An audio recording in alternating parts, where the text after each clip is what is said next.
یہ آئینہ ہمیں بوڑھا نہیں بتاتا ہے. ایک زمانے میں جب میں کلکتے سے چلتا تھا تو سوچتا تھا شرٹ ایسی ہے تو پینٹ ایسے ہوں، پینٹ ایسی ہو تو ٹائی ایسی ہو، ٹائی ایسی ہے تو سوٹ ایسے ہوں. اب کہیں سے چلتے ہیں سوچتے ہیں یہ دوا رکھ لیں، پتہ نہیں دلی میں ملے نہ ملے، یہ بھی دوا رکھ لیں، پتہ نہیں ادھر بھی نہ ملے. یہ سب انتظام کر کے دنیا میں کہیں بھی جانا ہو تو چلنا پڑتا ہے. غزل کا ہنر یہ ہے کہ آدمی ان ٹاپکس کو بھی غزل بنا دیتا ہے.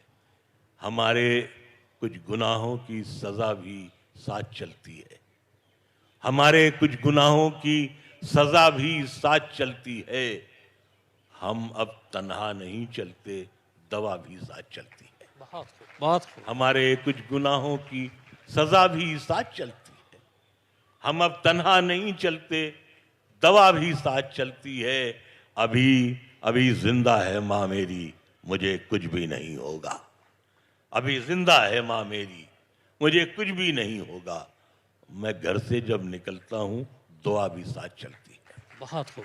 ابھی زندہ ہے ماں میری، مجھے کچھ بھی نہیں ہوگا. میں گھر سے جب نکلتا ہوں دعا بھی ساتھ چلتی ہے. ایک مطلب یہ ہے کہ سماجی بے بسی ہر شہر کو مقتل بناتی ہے. سماجی بے بسی ہر شہر کو مقتل کہتے ہیں جہاں انسانوں کا وضع کیا جاتا ہے. سماجی شکیل بھائی دیکھیے گا شعر کہ سماجی بے بسی ہر شہر کو مقتل بناتی ہے. کبھی نکسل بناتی ہے، کبھی چنبل بناتی ہے. سماجی بے بسی ہر شہر کو مقتل بناتی ہے. کبھی نکسل بناتی ہے، کبھی چنبل بناتی ہے.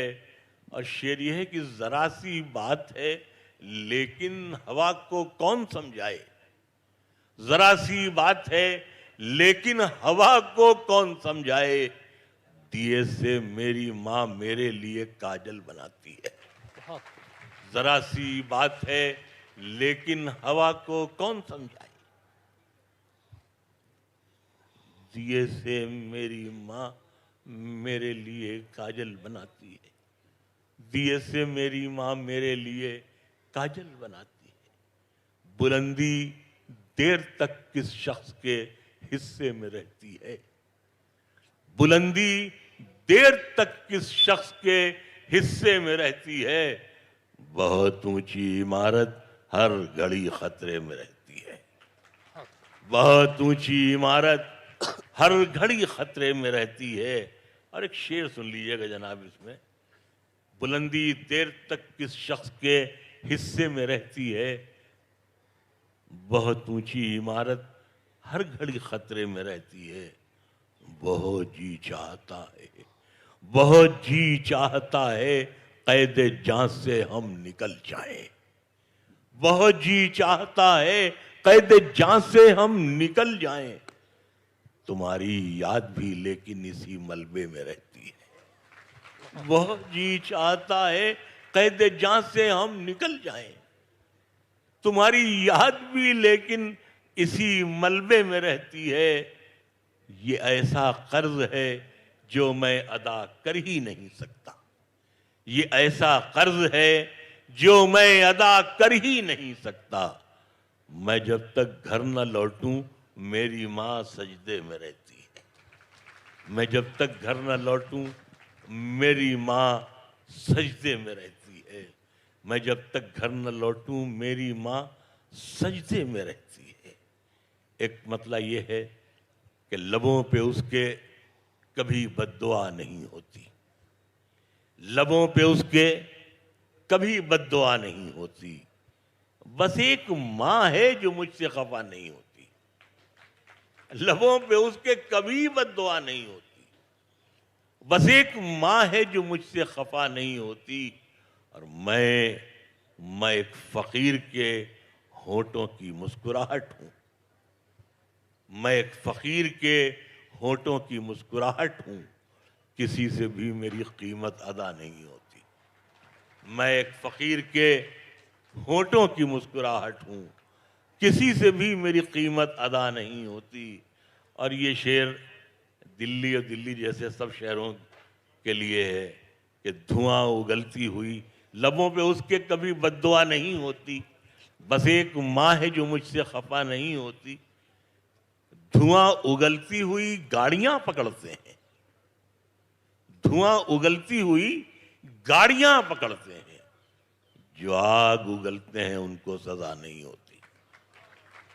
دھواں اگلتی ہوئی گاڑیاں پکڑتے ہیں، جو آگ اگلتے ہیں ان کو سزا نہیں ہوتی۔ میری خواہش ہے کہ میں پھر سے فرشتہ ہو جاؤں، میری خواہش ہے کہ میں پھر سے فرشتہ ہو جاؤں، ماں سے اس طرح لپٹ جاؤں کہ بچہ ہو جاؤں۔ میری خواہش ہے کہ میں پھر سے فرشتہ ہو جاؤں، ماں سے اس طرح لپٹ جاؤں کہ بچہ ہو جاؤں، کم سے کم بچوں کے ہونٹوں کی ہنسی کی خاطر ایسی مٹی میں ملانا کہ کھلونا ہو جاؤں، کم سے کم بچوں کے ہونٹوں کی ہنسی کی خاطر، کم سے کم بچوں کے ہونٹوں کی ہنسی کی خاطر ایسی مٹی میں ملانا کہ کھلونا ہو جاؤں، کم سے کم بچوں کے ہونٹوں کی ہنسی کی خاطر ایسی مٹی میں ملانا کہ کھلونا ہو جاؤں۔ اور سوچتا ہوں تو چھلک اٹھتی ہیں آنکھیں، لیکن سوچتا ہوں تو چھلک اٹھتی ہیں آنکھیں، لیکن تیرے بارے میں نہ سوچوں تو اکیلا ہو جاؤں، تیرے بارے میں نہ سوچوں تو اکیلا ہو جاؤں۔